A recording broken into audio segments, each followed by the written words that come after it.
Bien, como decíamos entonces, finalizamos con aquellos componentes generales que convierten a una investigación en cuantitativa. Aquellos componentes generales que convierten al problema que vamos considerando, es decir, al tránsito de las consideraciones iniciales a una pregunta de investigación, a ese planteamiento del problema, ¿sí? Esos componentes que lo convierten en cuantitativo, que quiere decir que luego la selección de nuestro enfoque metodológico es cuantitativo. En el planteamiento del problema y finalmente en el enunciamiento de la pregunta específica ya está implícito la selección de un enfoque u otro, en este caso, como hemos ido charlando, el cuantitativo. ¿Sí?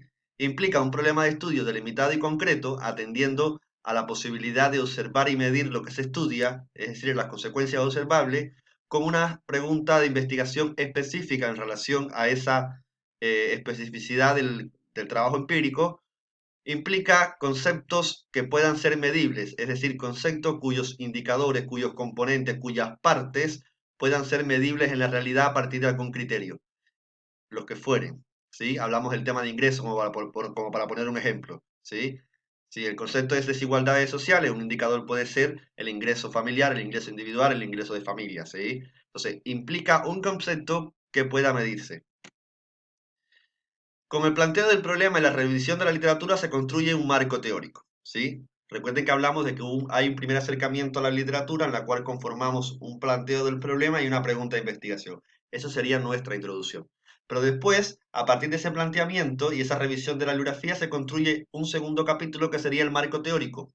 ¿Qué cosa es el marco teórico? Precisamente las definiciones teóricas dentro del pensamiento de esos conceptos para decir qué partes de ese concepto vamos a trabajar que lo hacen medible.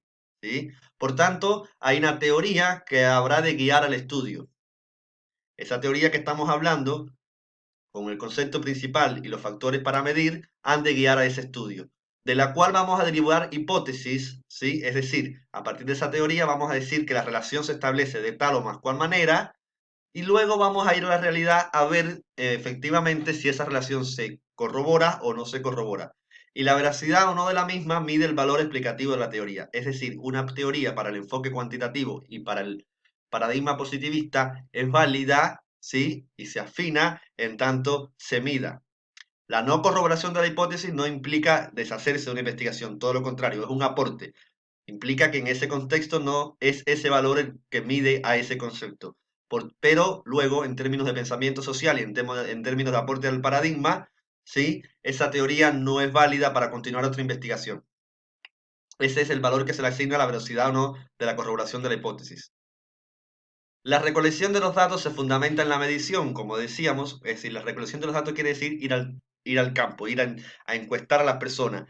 Esa recolección que hacemos de información y de datos se fundamenta en la medición. ¿Qué quiere decir que se fundamenta en la medición? Que cada una de las cosas que preguntamos tiene que tener una composición para la cual se pueda medir, ¿sí? Como hablamos anteriormente. Midiendo y realizando operaciones estadísticas a las variables o conceptos contenidos en las hipótesis. Es decir, esos conceptos que vimos que establecen esa relación, condición económica, abandono escolar, esos conceptos se operacionalizan de forma estadística y las relaciones que salgan entre ellos son nuestras formas de corroborar o no las hipótesis, con procedimientos estandarizados y numéricos. Las operaciones estadísticas siempre implican estandarizar, codificar relaciones, asignarle números para luego establecer entonces las relaciones numéricas entre ellos y saber cuál se da más, cuál se da menos, en qué medida, con qué frecuencia y demás. Como el enfoque propone la medición, los fenómenos estudiados deben ser observables o referirse al mundo real. Ya lo hemos dialogado bastante. Al ser los datos producto de las mediciones, es decir, al ser las conclusiones nuestras, nuestros análisis y resultados, como son producto de esas mediciones, se presentan en términos numéricos y deben analizarse mediante métodos estadísticos, como veníamos hablando.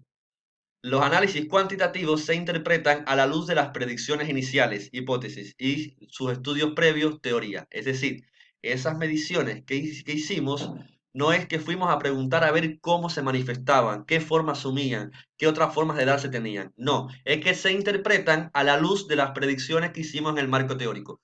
¿Sí? En ese marco teórico donde dijimos que una relación se da de una manera u otra, ese marco el teórico es el que nos da luz sobre esa interpretación. No es que vamos a preguntar sin saber nada. Como dijimos al inicio, vamos con un supuesto relacional y causal.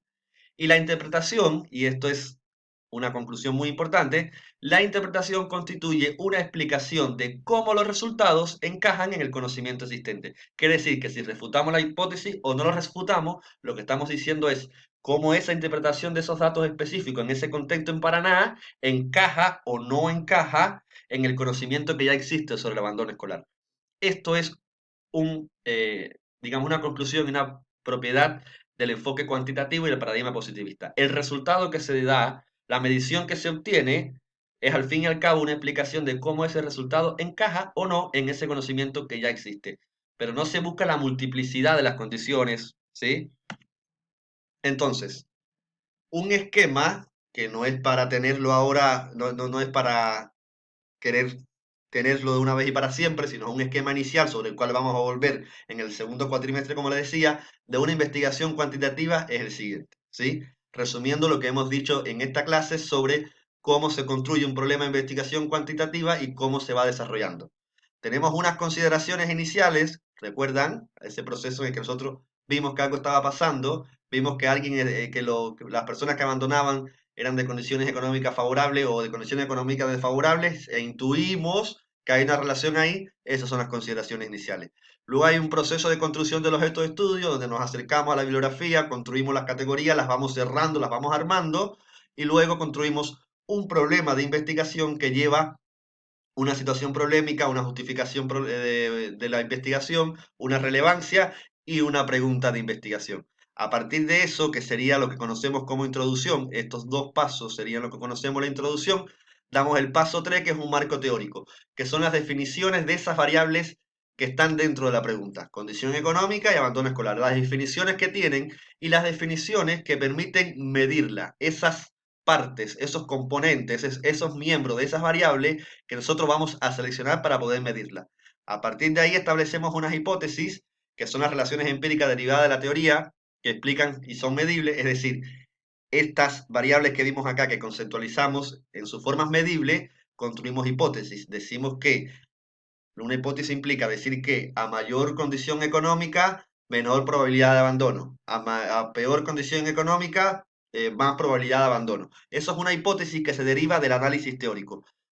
Y construimos un instrumento metodológico, en este caso cuantitativo, donde medimos y procesamos estadísticamente la información del campo, ¿sí? De las personas que encuestamos en Paraná. Hacemos las relaciones numéricas y, la,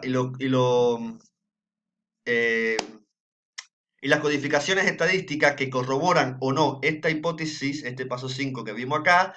Hacemos una explicación entonces con esos resultados para demostrar si ese conocimiento que nosotros investigamos eh, encaja o no encaja en la teoría que vimos en el marco 1, ¿sí? Acá están delineados con pasos todo lo que implica una investigación cuantitativa. Ya les digo, esto es para tener un panorama general de por dónde vas.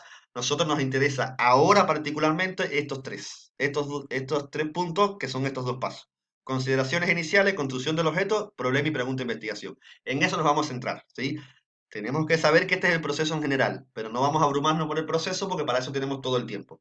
Vamos a concentrarnos ahora en esto, en identificar cuáles son las consideraciones iniciales que tenemos respecto a una temática, ir construyendo el objeto de estudio hasta construir un problema de investigación y terminar formulando una pregunta. Y entonces poder ver al interior de ese proceso de construcción del objeto de estudio qué estamos, de dónde estamos más cercanos, si de un paradigma positivista o de otro tipo, y de una metodología cuantitativa o de otro tipo, ¿sí? En este proceso inicial que se da acá, ya hay indicios de eso. Por tanto, los siguientes pasos son pasos coherentes con estos primeros, que implican anclajes, como vimos, epistemológicos, ontológicos, metodológicos y finalmente axiológicos, ¿sí? Este es, repito, es el cuadro general de la fase de investigación en general cuantitativa, de una tesina hecha cuantitativa. Nosotros vamos a concentrarnos ahora en estos tres, en ir identificando cuáles son las consideraciones iniciales nuestras para nuestros objetos de estudio, que nos interroga, que nos interpela de la realidad que vivimos, ir construyendo el objeto de estudio hasta terminar con un problema y una pregunta, y entonces poder identificar ahí adentro ya, ¿sí? Antes de pasar al resto de las partes, identificar ya cerca de qué estamos. Si de un estudio objetivo, positivista y cuantitativo de investigación, o si de una realidad subjetiva, interpretativa y cualitativa de investigación. Esto es lo que nos concierne en este primer cuatrimestre, sobre el que vamos a ir trabajando, sobre todo en la unidad 3, ¿sí? Así que, más allá del panorama general que es necesario para entender la coherencia de lo que estamos tratando de conocer, concentrémonos en lo que nos corresponde ahora, que vamos a ir delineándolo, ¿sí? Y bueno, así de esta manera terminamos la segunda clase de la unidad 2 del enfoque cuantitativo. La semana que viene vamos a ver el enfoque cualitativo, su oponente, su antagónico, y en la otra el enfoque mixto, ¿sí? Vamos a ver los tres enfoques, qué características tienen cada enfoque, para justamente en la unidad 3, en la medida en que empecemos a construir nuestro objeto de estudio, ya ir viendo a cuál de los tres enfoques nos estamos acercando en la medida en que escribimos y pensamos a nuestra realidad, ¿sí? Por eso es necesario ver primero cuáles son los componentes de cada enfoque, para luego construir nuestro objeto de estudio, y posteriormente en el segundo cuatrimestre, bueno, ya entramos de a lleno en las otras fases de marco teórico, hipótesis, cuerpo metodológico, etcétera. Ahora nos concentramos en estas tres en función de cada una de las consideraciones iniciales de ustedes. Por eso se les pidió en el foro 2 un primer acercamiento a ese bombillito que yo les dije al principio, a esa bombillita roja que se enciende porque algo está pasando. ¿Sí? Así que bueno, nos vemos entonces la semana que viene en la próxima clase. Espero que anden muy bien y nos vemos la semana que viene.